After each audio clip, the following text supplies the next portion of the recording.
నమస్తే అండి, welcome to Suman TV. నేను గీతాంజలి. ప్రస్తుతం మనం Keha skin and hair clinic లో ఉన్నాము. ప్రస్తుతం మనతో పాటు ప్రముఖ dermatologist and trichologist doctor Durga Kalyani గారు ఉన్నారు. వారితో మాట్లాడదాం. ఈ హెయిర్ ట్రాన్స్ప్లాంటేషన్ ట్రీట్మెంట్స్ అసలు ఎలా ఉన్నాయి, ఏంటి, ఎవరెవరు చేయించుకోవచ్చు, ఇలా మనలో చాలా సందేహాలు కదా, అవన్నీ క్లియర్ చేసుకుందాం. హలో డాక్టర్ గారు. హెయిర్ ట్రాన్స్ప్లాంటేషన్ అక్కడ దాకా వెళ్ళే ముందు అసలు ఫస్ట్ ఎవరికి హెయిర్ ట్రాన్స్ప్లాంటేషన్ అవసరం వద్దో తెలుసుకుందాం. అలాగే మీరు చక్కగా లైవ్ చూపించబోతున్నారు, ఎవరికి అవసరం, ఎలా చేస్తారు ఏంటనేది ముందు ఇవి డిస్కస్ చేద్దాం. ఇప్పుడు హెయిర్ ట్రాన్స్ప్లాంటేషన్ ఎవరికి అవసరం అంటే, ఎవరికైతే బట్టతల అనేది గ్రేడ్స్ ఉంటాయి, 1 to 7 గ్రేడ్స్ ఉంటాయి. సో మనం 3rd గ్రేడ్ ఉన్న వాళ్ళ నుంచి చేసుకోవచ్చు. ఫర్ ఎగ్జాంపుల్ ఇప్పుడు ఈ పేషెంట్ పైన చూపిస్తాను నేను. ఇప్పుడు ఈ సైడ్ వి ఉన్నాయి కదా, వెనక్కి వెళ్ళిపోతూ ఉన్నాయి కదా, స్టార్టింగ్ స్టేజ్ అన్నమాట 3rd. సో కొంతమందిలో ఏమవుతుంది, ఇది ఇక్కడ వరకు ఇలా వెళ్ళిపోతుంది, కొంతమందిలో ఇదంతా కూడా పల్చగా అయిపోతూ ఇంకా వెనక్కి వెళ్ళిపోతూ ఇక్కడ వరకు వెళ్ళిపోతుంది. సో అలా 1 to 7 గ్రేడ్స్ అనేవి ఉంటాయి ఈ ట్రాన్స్ప్లాంటేషన్ లో, సో అంటే బట్టతలలో. సో అలాంటి వాళ్ళు ఎవరైనా కూడా 3rd గ్రేడ్ నుంచి ఉన్న వాళ్ళందరూ చేసుకోవచ్చు. అంటే కామన్ గా ఇప్పుడు మీరు అన్నారు స్టార్టింగ్ స్టేజ్ ఇక్కడ నుంచి అదే స్టార్టింగ్ అండి, అప్పుడే మనం గుర్తించవచ్చా? అప్పటి వరకు ఏమవుద్దంటే, ఇక్కడ చూడండి, ఇప్పుడు థిన్నింగ్ ఉంది, ఇది బట్టతల కాదు, పల్చబడింది, ఇలా ఉంటది. సో ఎవరికైతే మొత్తం పోతూ ఉంటుందో, క్లియర్ బాల్డ్ అంటారు కదా, అంటే అస్సలు హెయిర్ లేకుండా ఉంటుందో వాళ్ళల్లో చేస్తాం అన్నమాట. ఓకే, పూర్తిగా అసలు హెయిర్ పల్చబడిన వాళ్ళకైతే, పల్చబడిన వాళ్ళకి హెయిర్ ట్రాన్స్ప్లాంటేషన్ అక్కర్లేదు. జస్ట్ గ్రోత్ ఫ్యాక్టర్ ట్రీట్మెంట్స్ కానీ, పిఆర్పిస్ కానీ. ఇప్పుడు ఇతనికి చూసుకుంటే ఇక్కడ పల్చగా అయిపోయింది, ఇక్కడ మనం పిఆర్పి ట్రీట్మెంట్ చేస్తే గ్రోత్ వస్తుంది, అంటే థిక్నెస్ వచ్చి ఈ పార్ట్ ఇంప్రూవ్ అయిపోతుంది. ఓకే, సో ఇప్పుడు ఈ స్పేసెస్ లాగా వస్తుంది మ్యామ్, ఇక్కడ ఖాళీగా వెనక్కి వెళ్ళిపోతుంది. అలాంటి వాళ్ళకి చేయగలుగుతాం. ఇప్పుడు ఇతనికి సైడ్స్ కే పోయింది, వెనక్కి వెళ్ళింది. సో ఇప్పుడు ఈ పార్ట్ వరకు మనం పెట్టుకోవచ్చు. ఒక హెయిర్ లైన్ అనేది జెంట్స్ కి ఒకలాగా, లేడీస్ కి ఒకలాగా ఉంటుంది. సో ఆ హెయిర్ లైన్ మనం క్రియేట్ చేయొచ్చు. ఇప్పుడు ఇతనికి ఒక మంచి హెయిర్ లైన్ ఇవ్వాలి అంటే, ఫ్రంట్ బానే ఉంది, ఇక్కడ సైడ్స్ కి మాత్రమే పోయింది. సో అప్పుడు మనం ఇక్కడ హెయిర్ అనేది పెట్టుకోవచ్చు. ఓన్లీ ఈ పార్ట్స్ కన్నప్పుడు ఎలా చేస్తారు మ్యామ్? ఎంత టైం పడుతుంది, ఎలా ఉంటుంది ప్రాసెస్? చిన్న ఏరియా కాబట్టి 2 to 3 hours లో అయిపోతుంది. సో ఇతనికి వెనకాల హెయిర్ అనేది బాగుంది. సో ఇక్కడ నుంచి మనం కొన్ని గ్రాఫ్ట్స్ తీసి ఇక్కడ పెట్టడం జరుగుతుంది. అయితే ఇప్పుడు ఇక్కడ చూసుకున్నట్టయితే ఇతనికి హెయిర్ థిన్నింగ్ ఉంది, కొన్ని ఏరియాస్ లో బాగా థిన్నింగ్ ఉంది, ఇవి సర్వైవ్ అవ్వవు. ఇక్కడ కూడా మనం ట్రాన్స్ప్లాంటేషన్ అనేది చేసుకోవచ్చు. ఓకే, వీటికి పర్టికులర్ గా టైం ఇలా ఏమైనా ఫిక్స్ చేస్తారా? ఇప్పుడే ముందు ఎంత జాగ్రత్తలని ఇలా ఏమైనా ఉంటుందా? సో ఎవరైనా మన దగ్గరకు వచ్చి ట్రాన్స్ప్లాంటేషన్ కావాలి అన్నప్పుడు మనం ఏరియాస్ చూసుకోవాలి ఫస్ట్, తర్వాత డోనర్ బాగుందా చూసుకోవాలి. వీళ్ళకి ఒక బ్లడ్ టెస్ట్ అనేది చేయడం జరుగుతుంది, సర్జికల్ ప్రొఫైల్. అంటే మనం అడ్మిట్ అయినప్పుడు ఎప్పుడైనా కూడా ఏదైనా సర్జరీ ముందు కొన్ని మనకు ఉంటాయి, అంటే వీళ్ళ హిమోగ్లోబిన్ లెవెల్స్ ఎలా ఉన్నాయి, షుగర్ ఉందా, అన్ని చూస్తాము. చూసి అవన్నీ నార్మల్ వచ్చాయి అంటే అప్పుడు మనం ఫిక్స్ చేసుకోవడం జరుగుతుంది. ఎంత టైం అండి, ఎంత టైం పడుతుంది? ఇతనికైతే 2 to 3 hours లో అయిపోతుంది, జనరల్ గా 6 to 8 hours పడుతుంది. ఓకే, తర్వాత పోస్ట్ కేర్ అనేది ఎలా ఉండాలి? వన్స్ ట్రాన్స్ప్లాంటేషన్ చేసిన తర్వాత వాళ్ళు డైరెక్ట్ గా ఇంటికైతే వెళ్ళొచ్చు. ఇక్కడ అడ్మిషన్స్ వెంటనే వెళ్ళొచ్చు, వెళ్ళి నెక్స్ట్ డే నుంచి వాళ్ళ వర్క్ వాళ్ళు చేసుకోవచ్చు, ప్రాబ్లం ఏమీ లేదు. కవర్ చేస్తారు, ఇక్కడ క్యాప్ పెడతాము, వెనకాల ఎక్కడ నుంచి తీస్తామో అక్కడ ఒక చిన్న బ్యాండెడ్ లాగా ఉంటుంది. సో వర్క్ కి ఏమి ఇబ్బంది కాదు, వర్క్ ఫ్రమ్ హోమ్ అంటే చేసేసుకోవచ్చు. ఆఫీస్ కి వెళ్ళాలి అంటే మాత్రం ఒక 2 days బ్రేక్ తీసుకోమని చెప్పి. ఓకే, మళ్ళీ వాళ్ళు హెడ్ బాత్ ఎప్పటి నుంచి చేయాలి అసలు? సో ఇప్పుడు ఫ్రంట్ మనం ఎక్కడైతే పెడతామో అక్కడ just spray, normal saline spray చేసుకుంటే చాలు క్లీన్ చేసుకోవడానికి. వెనకాల మాత్రం నెక్స్ట్ డే నుంచి హెయిర్ వాష్ చేసుకోవచ్చు, నెక్స్ట్ డే నుంచి చేసేసుకోవచ్చు. సో ఈ గ్యాప్ ఎన్ని రోజుల వరకు ఆగాలంటారు? 15 days వరకు మనం స్ప్రేనే చేసుకోవాలి. తర్వాత మనం షాంపూస్ ఇక్కడ ఏదైతే వాడతామో అక్కడ కూడా అదే వాడచ్చు. ఏదైతే ట్రీట్మెంట్ తీసుకున్నారు, ఫర్ ఎగ్జాంపుల్ దీనికి ఇప్పుడు ట్రీట్మెంట్ స్టార్ట్ అవుతుంది కదా, మళ్ళీ ఎప్పటి నుంచి రీగ్రోత్ అనేది చూస్తాం మనం? 2 months నుంచి హెయిర్ గ్రోత్ స్టార్ట్ అవుతుంది. By the end of 6 to 9 months మనం మంచి హెయిర్ లైన్ బాగా వస్తుంది, థిక్నెస్ ఇంప్రూవ్ అవుతుంది, అంత బాగుంటుంది. ఓకే, సో మళ్ళీ ప్రాబ్లం రిపీట్ అవ్వకుండా ఉంటుందా? ఇది చాలా మంది డౌట్. ఇప్పుడు ఇక్కడ ట్రాన్స్ప్లాంట్ చేసాం అనుకోండి, ఇక్కడ హెయిర్ ఇలాగే ఉంటది, కానీ ఇతనికి ఇదంతా పోతుంది కదా, ఇది ఎప్పటికైనా పోయే ఛాన్స్ ఉంటుంది. దీన్ని ఆపడానికి కూడా మనం మెడిసిన్స్ ఇవ్వడం జరుగుతుంది. కానీ ఒకవేళ వాళ్ళు బాగా ఫాలో అవ్వట్లేదు అలా Hmm. అన్నప్పుడు మళ్ళీ డిఫరెంట్ ప్లేస్ లో వచ్చే ఛాన్స్ ఉంటుంది.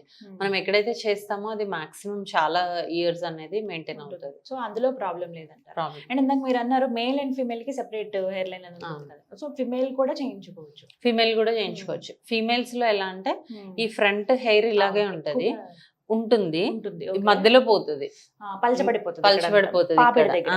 దగ్గర. కరెక్ట్. మేల్ కేమో సైడ్స్ నుంచి పోయి ఇదంతా పోతుంది అనమాట. Hmm. సో ఫీమేల్ కి ఓన్లీ ఫ్రంట్ మెయింటైన్ అవుతుంది, మధ్యలోనే పాపడి దగ్గర పోతుంది. సో వాళ్ళు కూడా హెయిర్ ట్రాన్స్ప్లాంటేషన్ చేసుకోవాలి. వాళ్ళకి సేమ్ ప్రాసెస్ ఉంటుంది. సేమ్ ప్రాసెస్ ఉంటుంది. అయితే మేల్ కి ఏంటంటే ఎక్కువగా వీళ్ళకి షార్ట్ హెయిర్ కాబట్టి మనం ట్రిమ్ చేసేసి ఇక్కడ నుంచి గ్రాఫ్ట్స్ తీసుకుంటాం. ఫీమేల్ కి ఏంటంటే మొత్తం వాళ్ళు గుండుతో అంతకాలం ఉండలేరు కాబట్టి ఒక స్పెసిఫిక్ ఏరియాని మనం తీసి కనబడకుండా మెయింటైన్ చేసేలాగా చేస్తాం. సో వారి గ్రాఫ్ట్స్ తీయాలి కాబట్టి కొంచెం ఇక్కడ కేర్ తీసుకుంటాం. అంతే, అంటే కవర్ చేసుకొని వాళ్ళకి బయటకు కనిపించకుండా అలా చేయొచ్చు.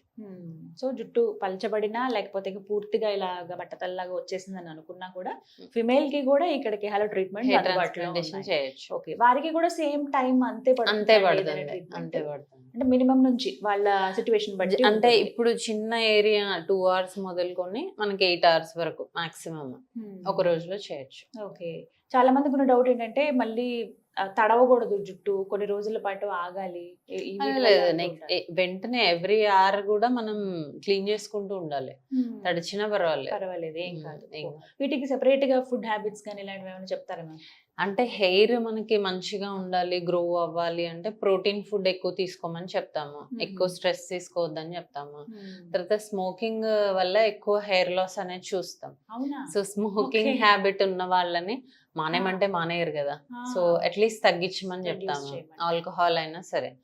సో బిఫోర్ ట్రాన్స్ప్లాంటేషన్ కూడా మనం 2 to 3 days స్మోకింగ్ స్టాప్ చేయండి, ఆఫ్టర్ కూడా స్టాప్ చేయండి అని చెప్తారు. ఓకే, సో డ్రింకింగ్ కూడా ఎఫెక్ట్, ఆల్కహాల్ కూడా, ఈ రెండు ఖచ్చితంగా ఎఫెక్ట్ ఉంటాయట. బట్ అది చాలా నెగ్లెక్ట్ చేస్తూ ఉంటారు, ఏం కాదులే అని. బట్ ఆ జాగ్రత్తలు అయితే తీసుకోవాలి.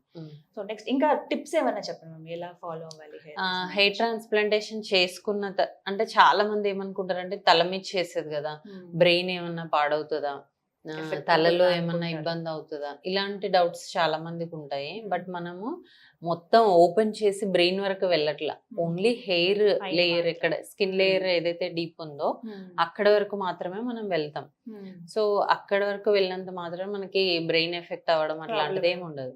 ఇంకొకటి, మనము జనరల్ అనెస్థీషియా ఇస్తే కొన్ని సైడ్ ఎఫెక్ట్స్ ఉంటాయి, కానీ మనం ఇచ్చేది లోకల్ అనెస్థీషియా. ఇప్పుడు ఇక్కడ నుంచి తీయాలంటే ఇక్కడ వరకే ఇస్తాం, ఇక్కడ పెట్టాలి అంటే ఇక్కడ వరకే ఇస్తాం. సో లోకల్ అనెస్థీషియాలో సో సైడ్ ఎఫెక్ట్స్ అనేవి 0 అనే చెప్పుకోవచ్చు. మేజర్ గా భయపడేది ఇక్కడే, తలకి ఏమైనా అవుతుందో, కంటి దగ్గర ఇక్కడ ఏమైనా అవుతుందో అని భయపడుతూ ఉంటారు. సో ఆ ప్రాబ్లం అయితే ఏమి ఉండదు. చిన్న చిన్న టిప్స్ అయితే ఫాలో అవ్వాలి హెయిర్ గ్రోత్ సంబంధించి. అంటే ఇది క్లీన్ చేసుకోవడము ప్రాపర్ గా చేసుకోవాలి, ఫుడ్ ఇంటేక్ బాగుండాలి, మంచిగా పడుకోవాలి, స్మోకింగ్ ఆల్కహాల్ అవాయిడ్ చేసుకోవాలి 2-3 days అట్లీస్ట్. అంతే, ఇంకా టిప్స్ ఏం లేవు. అంతవరకు అయితే చాలా బెటర్. ఇప్పటివరకు ఇలా ఎంత మందికి ట్రీట్ చేశారండి హెయిర్ ట్రాన్స్ప్లాంటేషన్? చాలా, మోర్ దెన్ 1500 అండి. సో అన్ని సక్సెస్ఫుల్ అవ్వడానికి రీజన్స్, సక్సెస్ఫుల్ అవ్వడానికంటే ఫస్ట్ ఆఫ్ ఆల్ డోనర్ బాగున్న వాళ్ళనే మనం పిక్ చేసుకుంటాము. ఇప్పుడు ఇక్కడ కూడా వాళ్ళకి హెయిర్ లేదు, అలాంటి కేసెస్ చేయమన్నమాట.